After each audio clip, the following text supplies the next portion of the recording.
नमस्ते। म आज फेरि सिधा कुरा आफ्नो शैलीमा गर्नको निमित्त आएको छु। नम्बर 1, कारागारबाट मैले निस्किन चाहेको होइन। भिड बढेपछि कारागारले मलाई जबरजस्ती बाहिर निकालेको हो। मैले बिना पत्र जान्न भनेको हुँ। उनीहरूले जस्तो पत्र दिए जस्ताको तस्तै सार्वजनिक गरिसकेको छु।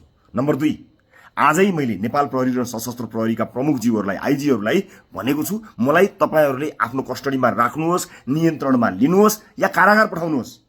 उहाँहरूले स्पष्ट रूपमा भन्नुभयो, तपाईँ आफै सुरक्षित बस्नुहोस्, आवश्यक परे सम्पर्क गर्छौं। सुरक्षा दिन नसकेरै हिजो कारागारले तपाईलाई पत्र दिएको होला। नम्बर 3, सुरक्षा निकायबाट यस्तो जवाफ आएपछि आजै मैले न्यायिक निकायहरूलाई समेत औपचारिक जानकारी गराइसकेको छु।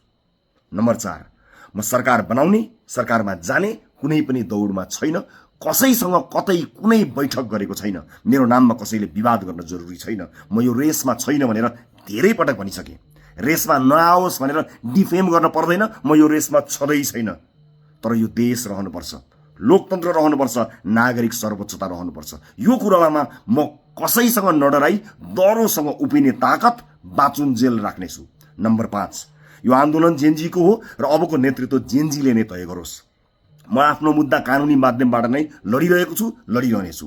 ओली देउबाको कुशासनको सबैभन्दा ठूलो शिकार भएको म तिनले लगाएको झुटो मुद्दा जिल्लै पिच्छे अझै पनि खेपिरहेको छु।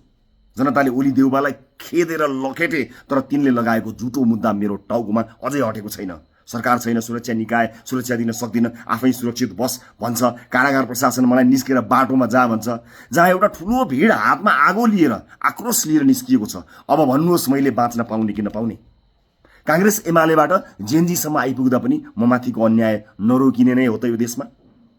मलाई र म नेतृत्वको रासोपालाई कुनै पनि राजनीतिक लाभ चाहिएको छैन। लाउड एन्ड क्लियर जेलले निस्कि भनेर धकेलेर निकालिदिएको पत्र बोकेर म सुरक्षा निकायले नै सुरक्षा दिन नसक्ने त्यही जेलमा कुन विधिबाट जाउँ?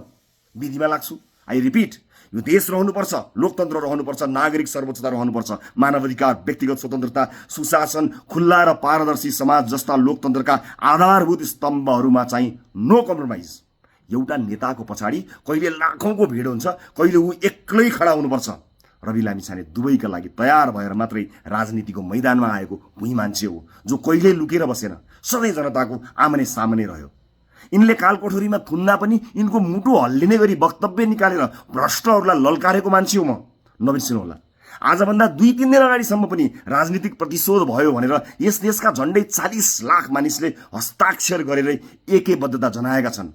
सर्वाधिक मत ल्याएर संसद छिरेको मान्छेलाई ओली देउबा गगन आरजुहरूले छलपूर्वक बलपूर्वक संसदबाट निकाले, तर जनताको मनबाट निकाल्न सकेनन्। मेरो कुरा यति हो कि यो देश रहनुपर्छ स्वाधीन, स्वाभिमानी, स्वतन्त्र, अटल र सार्वभौम। सबको जय होस्।